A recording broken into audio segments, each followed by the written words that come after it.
Το εισόδημα του ανθρώπου είναι το βασικότερο συστατικό της ζωής. Χωρίς εισόδημα δεν επιβιώνεις. Τα ζητήματα τα οποία προκαλούν πρόβλημα και δεν μπορεί να αναπτυχθεί η επιχειρηματικότητα και αισθανόμαστε άσχημα όταν αποτυγχάνουμε. Υπάρχει πολύ μεγάλη δυσκολία στην πρόσβαση στη χρηματοδότηση. Η δεύτερη ευκαιρία δεν έχει ουσιαστικά θεσμοθετηθεί. Δεν έχει. Αισθάνονται ένοχοι οι άνθρωποι που αποτυγχάνουν που μπορεί να μην τους πληρώσανε. Ή μπορεί να τους έτυχε μια προσωρινή δυσκολία χρηματοδότησης, όπως μπορεί να έτυχε και στην εφημερίδα που δούλευε ο κ. Μαυρίδης.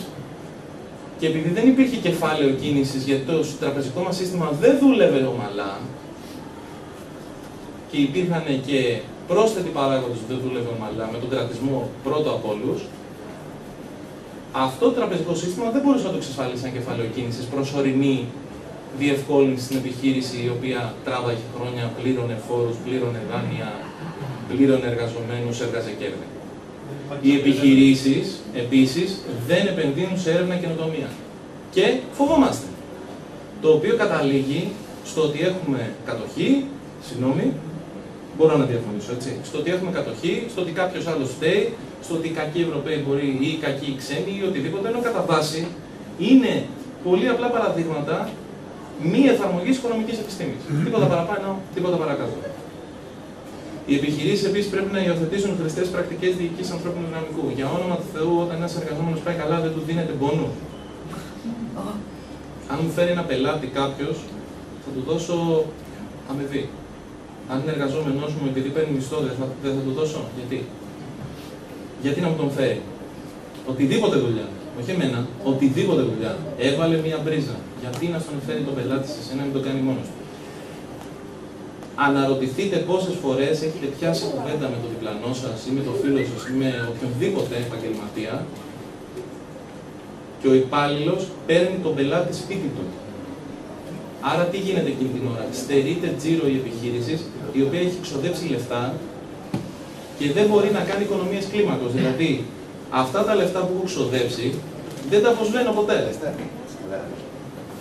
Οι επιχειρήσεις πρέπει να επικεντρωθούν στην προσέλκυση ταλέντων. Εντάξει, αυτό νομίζω ότι είναι πασιφανές, αλλά ειδικά επειδή βλέπω μεγαλύτερο σε ηλικία, φανταστείτε ότι πληρώνετε τα παιδιά σας τόσα χρόνια να σπουδάσουν και δεν τα αφήνετε να πάρουν διοίκηση. Θα πω και κακά παραδείγματα και καλά. Οι επιχειρήσεις πρέπει να συνδέσουν τη δραστηριότητά τους με τη νέα εποχή. Συνεργασία. Πώς θα το κάνουμε όμως? Να μην φοβόμαστε, γιατί βασικός παράγοντας μη επίτευξης συνεργασίας είναι ο φόβος και η ανασφάλεια. Το ζήτημα όμως δεν είναι απλά να μην φοβόμαστε επειδή το λέει ο Τζούρος Υψηλάτης ή ο Ιωάννη Φωτοπούλου, είναι να τα μετρήσουμε τα πράγματα. Προλίανση των σχέσεων για ένα οικονομολόγο, για δουλειά, για business, μεταξύ των υποψήφιων συνεργατών είναι η ορθή αποτύπωση των οικονομικών μεγεθών της συνεισφοράς εκάστου συνεργάτη και του όλου έργου. Δηλαδή, να τα βάλεις κάτω. Για να αποτυπωθούν τα οικονομικά μεγέθη, πρέπει να εκτελεστεί μια μελέτη βιωσιμότητας. Τι σημαίνει αυτό? Εγώ έχω ένα τραπέζι, εσύ έχεις τον υπολογιστή και εγώ θα βάλω τη δουλειά μου. Το τραπέζι θα το αποσβέσω. Θα το χρησιμοποιήσω για 5 χρόνια, μετά το πετάω. Γιατί θα πάρω άλλο. Δεν θα να το βλέπω. Ο υπολογιστής 3 με 5 χρόνια έφυγε. Πόσα χρόνια θα δουλεύεις εσύ μες στην εταιρεία? Οι εταιρείες έχουν χρονικό όριο. Λέει για πόσα χρόνια θα τις φτιάξεις? Για 5 χρόνια, για 10 χρόνια, πόσα χρόνια? Οι εταιρείες λοιπόν θα αποτυπώσουν σε αυτό την συνεισφορά που έχει ο καθένας μέσα στην εταιρεία, άρα και στο κεφάλαιό του.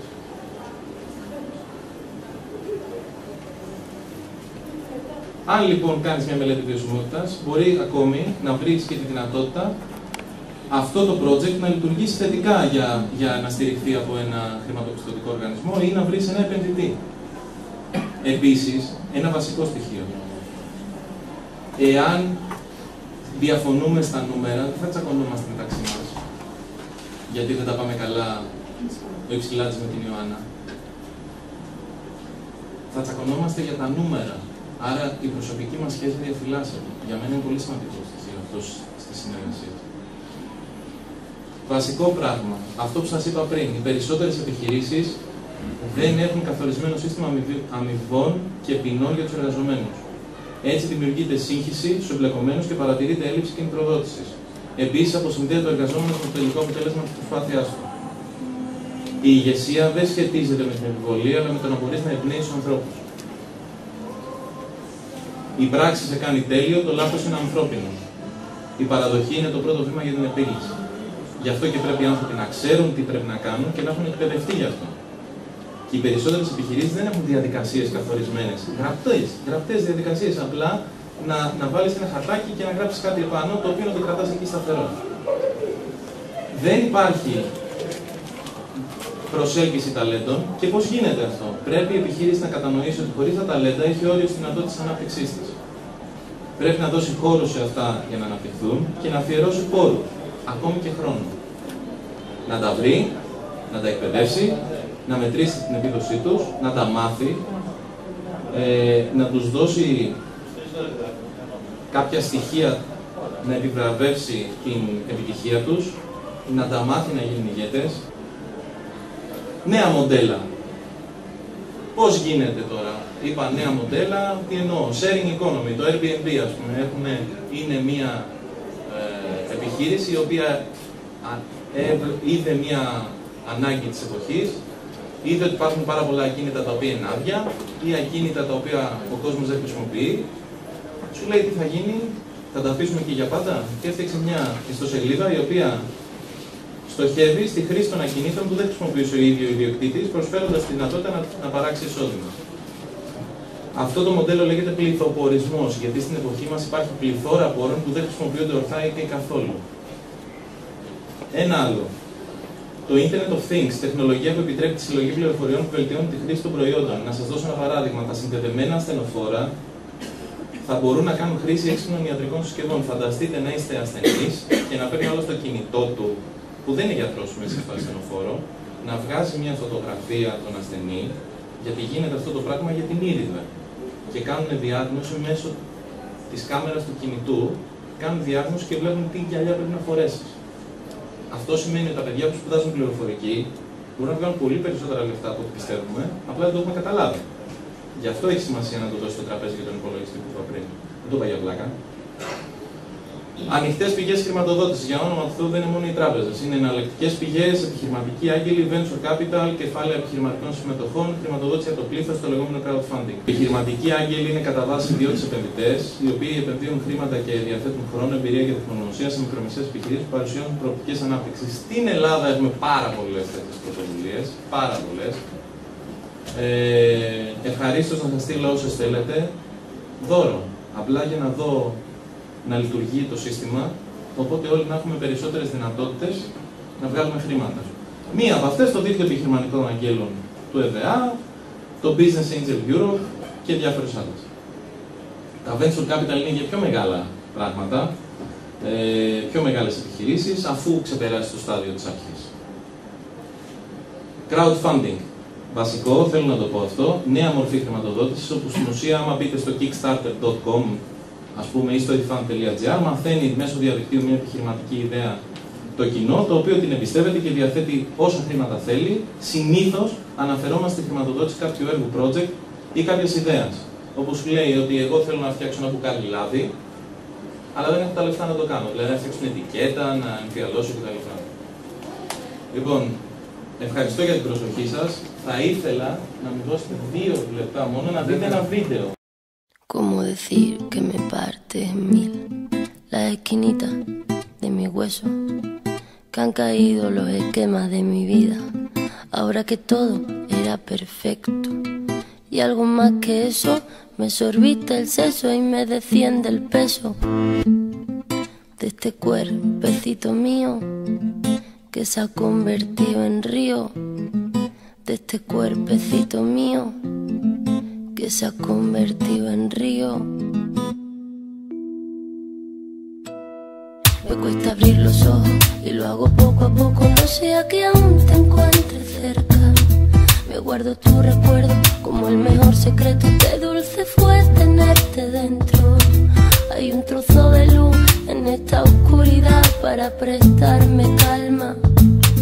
El tiempo todo calma, la tempestad y la calma. El tiempo todo calma, la tempestad y la calma.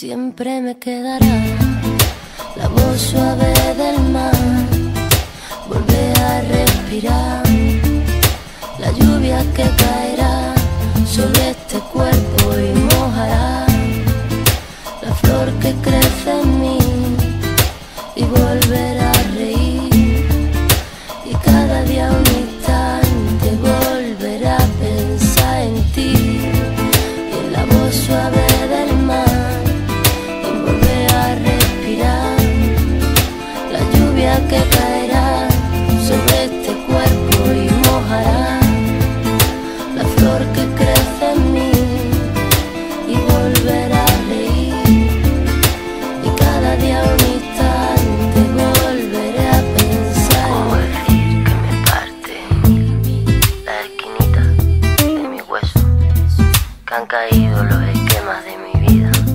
ahora que todo era perfecto, y algo más que eso, me sorbite el seso y me desciende el peso de este cuerpecito mío que se ha convertido en río. Siempre me quedará la voz suave del mar, volver a respirar, la lluvia que caerá sobre este cuerpo y mojará la flor que crece en mí, y volver a reír, y cada día un instante volver a pensar en ti, y en la voz suave